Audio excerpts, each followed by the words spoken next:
Hi ಎಲ್ರಿಗೂ ನಮಸ್ಕಾರ. Welcome back to my channel YCT all in one. ಎಲ್ಲರೂ ಹೇಗಿದ್ದೀರಾ? ಐ ಹೋಪ್ ಎಲ್ಲರೂ ಚೆನ್ನಾಗಿದ್ದೀರಾ ಅಂತ ಭಾವಿಸ್ತಾ ಇವತ್ತಿನ ವಿಡಿಯೋದಲ್ಲಿ ನಾವು ಇವತ್ತು ದಿನಾಂಕ 26/3/2026 ದಿನದಂದು ನಡೆದಿರುವಂತಹ ಗಣಿತ 7ನೇ ತರಗತಿ ದ್ವಿತೀಯ ಸಂಕಲನಾತ್ಮಕ ಮೌಲ್ಯಾಂಕನ SA2 ವಿಷಯ ಗಣಿತ ಪ್ರಶ್ನೆ ಪತ್ರಿಕೆಗೆ ಉತ್ತರಗಳು ಹೇಗಿದೆ ನೋಡೋಣ ಬನ್ನಿ. ಇಲ್ಲಿ ಫಸ್ಟ್ ಕ್ವೆಶ್ಚನ್ನು 25%ನ ದಶಮಾಂಶ ರೂಪ 25%ರ ದಶಮಾಂಶ ರೂಪ ಕೇಳಿದರೆ 25% ಅಂದರೆ 100ನೇ 25 ಬರುತ್ತೆ. 100ನೇ 25 ಅಂದರೆ 100ನೇ 25 ಬರುತ್ತೆ. 100ನೇ 25 ಅಂದರೆ option A 0.25. Option A is the right answer. Next ಭಾಗಲಬ್ಧ ಸಂಖ್ಯೆ ಮತ್ತು ಅದರ ವ್ಯುತ್ಕ್ರಮದ ಗುಣಲಬ್ಧವು ಯಾವಾಗಲೂ ಅಂತ ಕೇಳಿದ್ದಾರೆ. ಒಂದು ಭಾಗಲಬ್ಧ ಸಂಖ್ಯೆ ಇದ್ದರೆ, ಫಾರ್ ಎಕ್ಸಾಂಪಲ್ ಭಾಗಲಬ್ಧ ಸಂಖ್ಯೆ a/, ಇದ್ದರೆ ಇಂಟು ಅದರ ವ್ಯುತ್ಕ್ರಮ ಅಂದರೆ ರೆಸಿಪ್ರೋಕಲ್ b/, ಇದ್ದರೆ ಇದರ ಗುಣಲಬ್ಧ ಯಾವಾಗಲೂ ಏನಾಗಿರುತ್ತೆ ಅಂತ ಕೇಳಿದ್ದಾರೆ. ಆಗೇನಾಗುತ್ತೆ, ಇದು ಗೆಟ್ ಕ್ಯಾನ್ಸಲ್ ಆಗಿ ಆನ್ಸರ್ ಏನಾಗುತ್ತೆ 1 ಆಗುತ್ತೆ. ಹಾಗಾಗಿ ಆನ್ಸರ್ ಏನು? Option D 1 is the right answer. 25% 0.25 option A. ಎರಡನೇದಕ್ಕೆ D 1 is the right answer. Next third one, ವೃತ್ತಾಕಾರ ವಲಯದ ಸುತ್ತಲಿನ ಒಟ್ಟು ದೂರವು. ವೃತ್ತದಲ್ಲಿ ಒಂದು ವೃತ್ತ ಹೀಗಿದೆ ಅಂತಂದರೆ ವೃತ್ತಾಕಾರ ವಲಯದ ಈ ಸುತ್ತಲಿನ ದೂರವನ್ನು ಏನಂತ ಕರಿತೀವಿ ಅಂತ ಕೇಳಿದ್ದಾರೆ. ಏನಂತ ಕರಿತೀವಿ? ಅದನ್ನು ಪರಿಧಿ ಅಂತ ಕರಿತೀವಿ. ನೆಕ್ಸ್ಟು 5^2 ಬೆಲೆ. 5^2 ಬೆಲೆ ಎಷ್ಟು? 5 × 5 ಅಂದರೆ 25. ಎಷ್ಟು? Option C 5. 25. Next second main, ಬಿಟ್ಟ ಸ್ಥಳ ತುಂಬಿರಿ. ಸಮಬಾಹು ತ್ರಿಭುಜದ ಪ್ರತಿ ಒಳಕೋನದ ಅಳತೆ ಅಂತ ಕೇಳಿದ್ದಾರೆ. ಒಂದು ಸಮಬಾಹು ತ್ರಿಭುಜ ಇದ್ದರೆ ಅದರ ಪ್ರತಿ ಬಾಹುವಿನ ಒಳಕೋನದ ಅಳತೆ ಎಷ್ಟು ಅಂತ ಕೇಳಿದರೆ ಪ್ರತಿ ಬಾಹುವಿನ ಒಳಕೋನದ ಅಳತೆ 60 ಡಿಗ್ರಿ. ಇಲ್ಲಿ ಎಷ್ಟಾಗಿರುತ್ತೆ? 60 ಡಿಗ್ರಿ. ವರ್ಗಗೋಪುರದಲ್ಲಿರುವ ಒಟ್ಟು ಮುಖಗಳ ಸಂಖ್ಯೆ. ವರ್ಗಗೋಪುರದಲ್ಲಿ ಒಟ್ಟು ಮುಖಗಳ ಸಂಖ್ಯೆ ಎಷ್ಟಿರುತ್ತೆ ಅಂದರೆ ನೋಡಿ, ವರ್ಗಗೋಪುರ ಹೀಗಿರುತ್ತೆ. ಒಂದು ವರ್ಗ ಇರುತ್ತೆ, ವರ್ಗಗೋಪುರ ಹೀಗಿರುತ್ತೆ. ಹಾಗಾದರೆ ಎಷ್ಟು ಮುಖಗಳಿವೆ? 1 2 3 4 5 ಮುಖಗಳಿವೆ. ಹಾಗಾದರೆ ಎಷ್ಟು ಮುಖಗಳಿವೆ? ವರ್ಗಗೋಪುರಕ್ಕೆ 5 ಮುಖಗಳಿವೆ.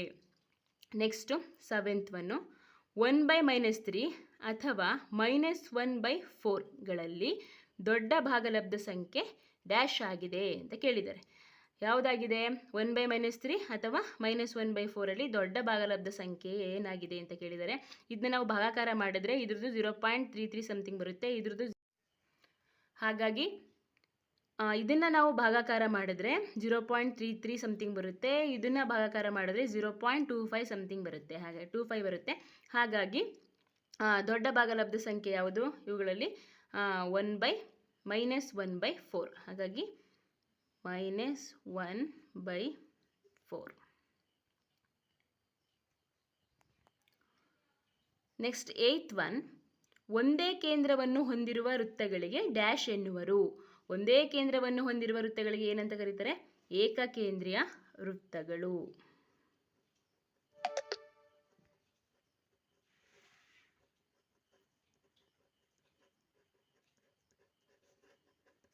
ಏಕಕೇಂದ್ರೀಯ ವೃತ್ತಗಳು ಅಂತ ಕರೀತಾರೆ.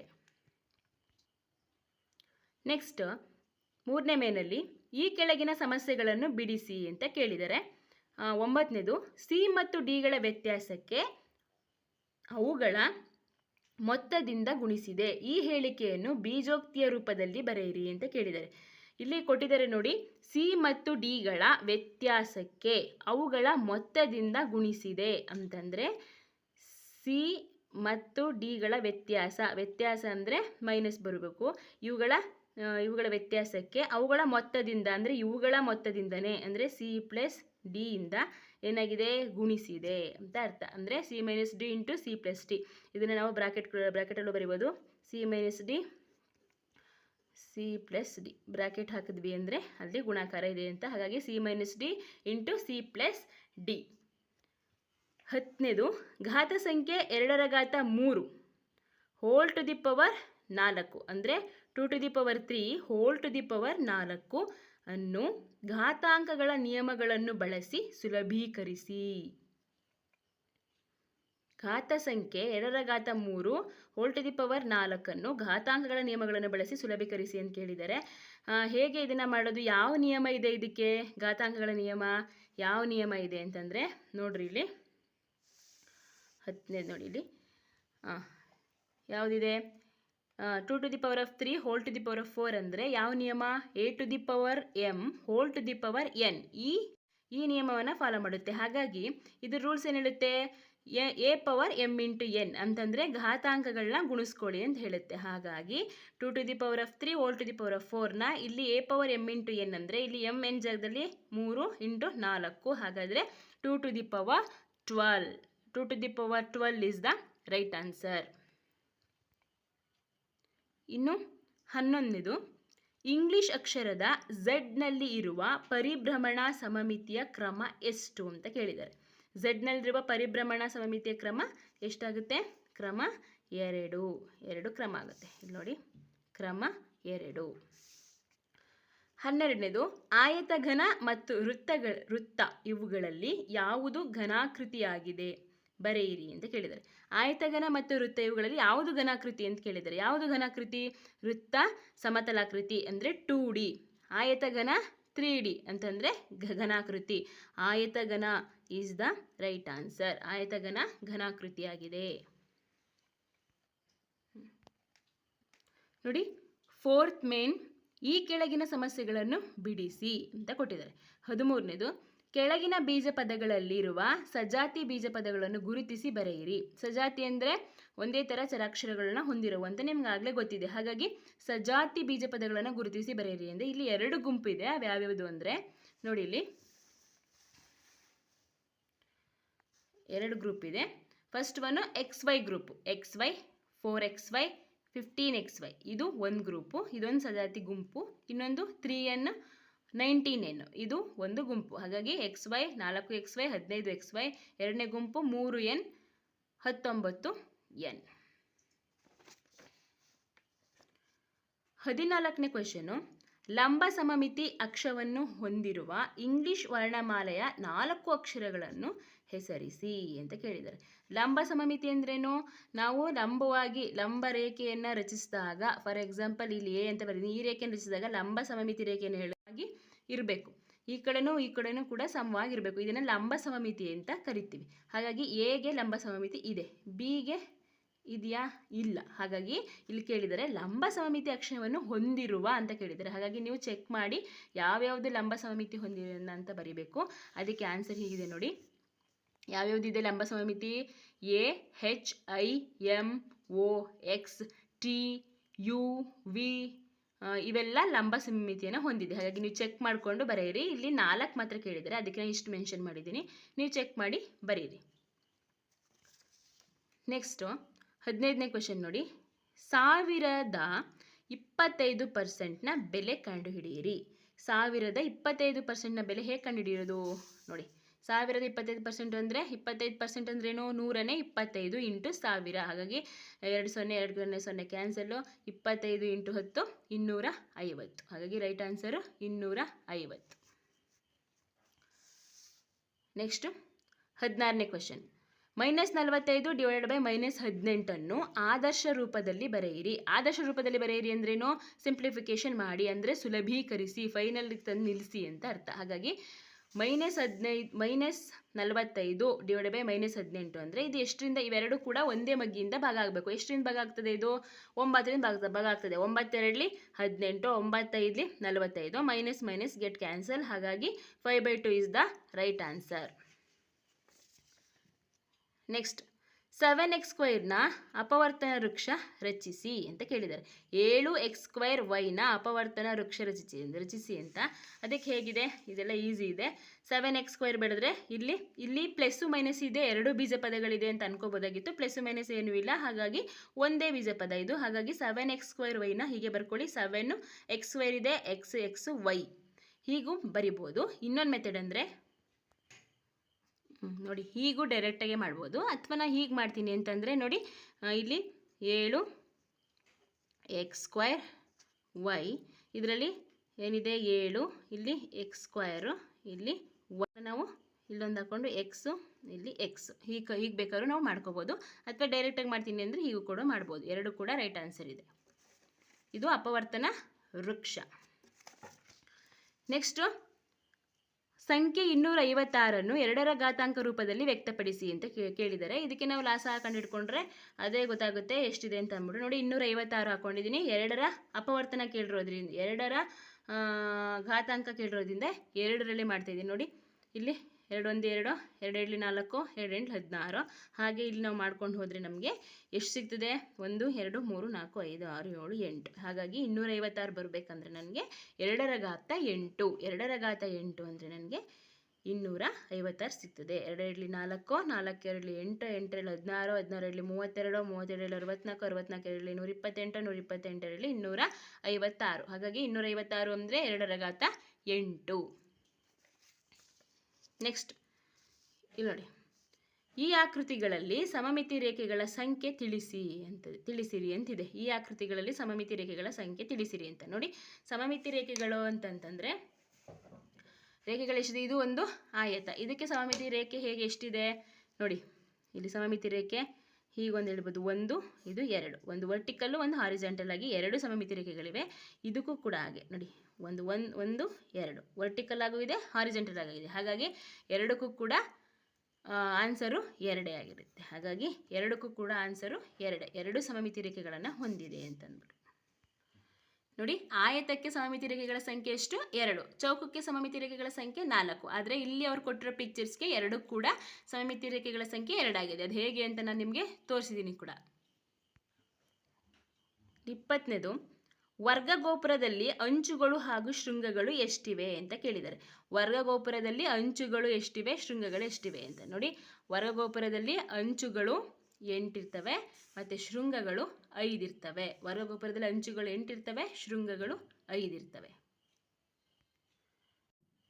ನೆಕ್ಸ್ಟು 21, ಸುಮನ್ ಪಿ ಎಂಬ ಸ್ಥಳದಿಂದ 2/3 ಕಿಲೋಮೀಟರ್ ಪೂರ್ವದ ಕಡೆ ಚಲಿಸಿ ನಂತರ ಅಲ್ಲಿಂದ ಪಶ್ಚಿಮದ ಕಡೆಗೆ 5/4 ಕಿಲೋಮೀಟರ್ ಚಲಿಸಿದನು. ಈಗ ಅವನು ಪಿನಿಂದ ಎಷ್ಟು ದೂರದಲ್ಲಿರುವನು ಅಂತ ಕೇಳಿದ್ದಾರೆ. ನೋಡಿ ಅವ್ರು ಕೇಳ್ತಾ ಇರೋದು ಏನು ಅಂತಂದರೆ ನೋಡಿ ಇಲ್ಲಿ ಒಂದು ಸುಮನ್ ಅಂತ ಒಬ್ಬ ಪಿ ಅಂತ ಬಿಂದು ಇರುತ್ತೆ.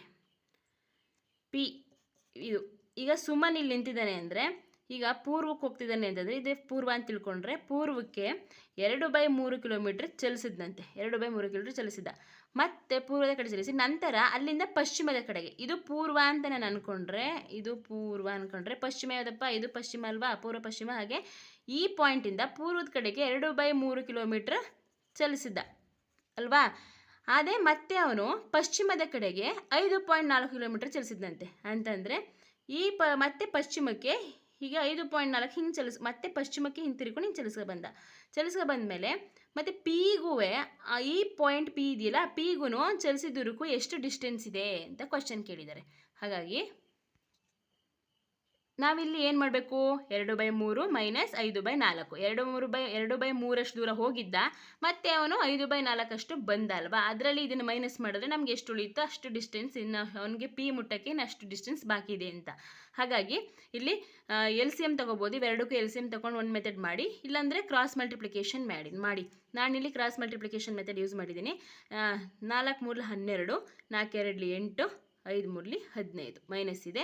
ಹಾಗಾಗಿ ಇಲ್ಲಿ 12, ಇಲ್ಲಿ 8ರಲ್ಲಿ -15 ಕಳೆದ್ರೆ -7. ಮೈನಸ್ ಅಂದರೆ ಏನಿಲ್ಲಿ ಅಂತಂದರೆ ಅದು ಹಿಂತಿರುಗಿ ಬರ್ತಿದ್ದಾನಲ್ಲ, ಅವನಿಗಿರೋ ಬಾಕಿ ಉಳಿದಿರೋ ಡಿಸ್ಟೆನ್ಸು ಮೈನಸ್ಸು. ಹಾಗಾಗಿ ಇಲ್ಲಿ ಮೈನಸ್ ನೆಗ್ಲೆಕ್ಟ್ ಮಾಡಿ 7/2, 7/12. 7/12 ಅಂದರೆ ಅಪ್ರಾಕ್ಸಿಮೇಟ್ಲಿ ಎಷ್ಟು ಬರುತ್ತೆ? 0.583 ಕಿಲೋಮೀಟರ್ ಅಷ್ಟು ಡಿಸ್ಟೆನ್ಸಲ್ಲಿ ಅವನು ಇದ್ದಾನೆ ಅಂತ. ಹಾಗಾಗಿ 7/12 ಅಂತ ಬರೋದು ರೈಟ್ ಆನ್ಸರು. 0.583 ಕಿಲೋಮೀಟರ್ ಅಂತ ಬರೋದು ಕೂಡ right answer. That's why 7/12 is the right answer. ಈಗ 22nd, ಅಬ್ದುಲ್ ತನ್ನ ಶಾಲೆಯಲ್ಲಿ ಜಾಮಿಟ್ರಿ ಪೆಟ್ಟಿಗೆಯನ್ನು, ಚೆಂಡನ್ನು, ಪೆನ್ಸಿಲನ್ನು, ನೋಟ್ಬುಕ್ಕನ್ನು ಗಮನಿಸುತ್ತಾನೆ. ಈ ವಸ್ತುಗಳು ಯಾವ ಘನಾಕೃತಿಗಳನ್ನು ಹೋಲುತ್ತವೆ ಎಂಬುದನ್ನು ಹೆಸರಿಸಿ. ನೋಡಿ ನೋಡಿ ಇಲ್ಲಿ ಘನವನ್ನು ಸೂಚಿಸ್ತದೆ. ಜಾಮಿತಿ ಪೆಟ್ಟಿಗೆ ಆಯತ ಘನವನ್ನು ಇಂಡಿಕೇಟ್ ಮಾಡುತ್ತೆ. ಚೆಂಡು ಗೋಳ, ಪೆನ್ಸಿಲ್ಲು ಸಿಲಿಂಡರ್ನ, ನೋಟ್ಬುಕ್ಕು ಆಯತ ಘನವನ್ನು ಇಂಡಿಕೇಟ್ ಮಾಡುತ್ತೆ. ಹಾಗಾಗಿ ಈ ಆಕೃತಿ ಈ ವಸ್ತುಗಳು ಈ ಆಕೃತಿಗೆ ಈ ಘನಾಕೃತಿಗಳನ್ನು ಸೂಚಿಸ್ತವೆ ಅಂತ ಅರ್ಥ. 5th ಮೇನು ಕೆಳಗಿನ ಪ್ರಶ್ನೆಗಳಿಗೆ ಉತ್ತರಿಸಿ. 23 ನೋಡಿ, ಅನಿತಾಳ ಖಾತೆಯಲ್ಲಿ ರು. 35,000 ಹಣ ಇದ್ದು 5% ಬಡ್ಡಿ ದರದಂತೆ 5 ವರ್ಷಗಳಿಗೆ ಸಿಗುವ ಬಡ್ಡಿಯನ್ನು ಲೆಕ್ಕಾಚಾರ ಮಾಡಿ ಹಾಗೂ 5 ವರ್ಷಗಳ ನಂತರ ಅವಳಿಗೆ ಸಿಗುವ ಒಟ್ಟು ಮೊತ್ತವನ್ನು ಕಂಡುಹಿಡಿಯಿರಿ ಅಂತ ಕೇಳಿದ್ದಾರೆ. ನೋಡಿ ಇಲ್ಲಿ ನಾವು ಫಸ್ಟ್ ಏನು ಮಾಡ್ಕೋಬೇಕು, ಅಸಲು ಅಂದರೆ ಪ್ರಿನ್ಸಿಪಲ್ ಅಮೌಂಟ್ ಎಷ್ಟಿದೆ 35,000, ಅದಕ್ಕೆ ರೇಟ್ ಆಫ್ ಇಂಟ್ರೆಸ್ಟ್ ಎಷ್ಟು 5%, ಮತ್ತು ಟೈಮ್ ಎಷ್ಟು 5 ವರ್ಷ. ಹಾಗಾಗಿ ಇಲ್ಲಿ ಏನು ಫಾರ್ಮುಲಾ ಇದೆ, I = PTR / 100. ಇಲ್ಲಿ 35,000 × 5 × 5 / 100. ಇದನ್ನು ಮಾಡಿದ್ರೆ ನಮಗೆ 8,750 ರೂಪಾಯಿ ಸಿಗುತ್ತೆ. ಹಾಗಾಗಿ ಅವ್ರಿಗೆ 8,750 ರೂಪಾಯಿ ಏನು, ಅದು ಇಂಟ್ರೆಸ್ಟು 8,750 ರೂಪಾಯಿ ಸಿಕ್ಕಿದೆ. ಇದನ್ನ ನಾನು ಒಟ್ಟು ಮೊತ್ತ ಅವ್ರು ಎಷ್ಟು ಕೊಡಬೇಕಾಗುತ್ತೆ, ಒಟ್ಟು ಮೊತ್ತ ಹೇಗೆ ಕಂಡುಹಿಡಬೇಕು ಅಂದರೆ A = P + I. P ಅಂದರೆ ಪ್ರಿನ್ಸಿಪಲ್ ಅಮೌಂಟು ಪ್ಲಸ್ I ಅಂದರೆ ಇಂಟ್ರೆಸ್ಟ್ ಎಷ್ಟಾಗಿದೆ ಅಷ್ಟು. 35,000 + 8,750 ಒಟ್ಟು ಎಷ್ಟಾಗುತ್ತೆ 43,750 ರೂಪಾಯಿಗಳನ್ನ ಅವರು ಕೊಡಬೇಕಾಗಿರುತ್ತೆ. ಹಾಗಾಗಿ ಒಟ್ಟು ಮೊತ್ತ 43,750.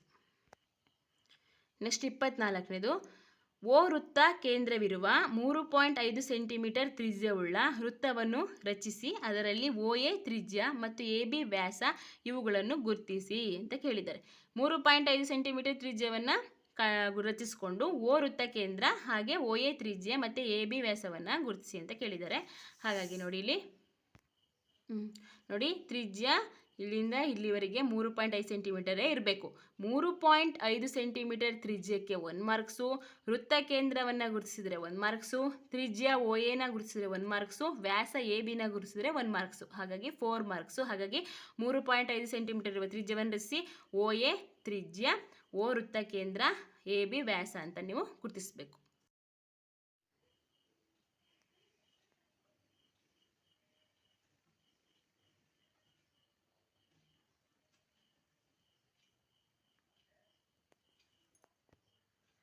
ಇದಾಗಿತ್ತು ಇವತ್ತಿನ ಇನ್ಫಾರ್ಮೇಷನ್ ಮಕ್ಕಳೇ. ಇವತ್ತು ನಡೆದಿರುವಂತಹ 7ನೇ ತರಗತಿ ಗಣಿತದ ಉತ್ತರ ಪತ್ರಿಕೆ. ಈ ವಿಡಿಯೋ ಯಾರಿಗೆಲ್ಲ ಇಷ್ಟ ಆಯಿತು, ಯಾರಿಗೆಲ್ಲ ನಿಮ್ಮ ಅನಿಸಿಕೆ ಅಭಿಪ್ರಾಯಗಳನ್ನು ಕಾಮೆಂಟ್ ಮೂಲಕ ತಿಳಿಸಿ ಅಂತ ಹೇಳ್ತಾ, ಈ ವಿಡಿಯೋ ಇಷ್ಟ ಆದರೆ ಪುಟ್ಟದೊಂದು ಲೈಕ್ ಮಾಡಿ, ನಿಮ್ಮ ಅನಿಸಿಕೆ ಅಭಿಪ್ರಾಯಗಳನ್ನು ಕಾಮೆಂಟ್ ಮೂಲಕ ತಿಳಿಸಿ ಅಂತ ಹೇಳ್ತಾ, ನನ್ನ ಚಾನಲ್ನ ಇನ್ನೇ ಮಾಡಲವರು ಸಬ್ಸ್ಕ್ರೈಬ್ ಮಾಡ್ಕೊಂಡು ನೋಡಿ, ಶೇರ್ ಮಾಡಿ ಅಂತ ವಿಡಿಯೋ. ಟೇಕ್ ಕೇರ್, ಬಾಯ್ ಬಾಯ್ ಮಕ್ಕಳೇ.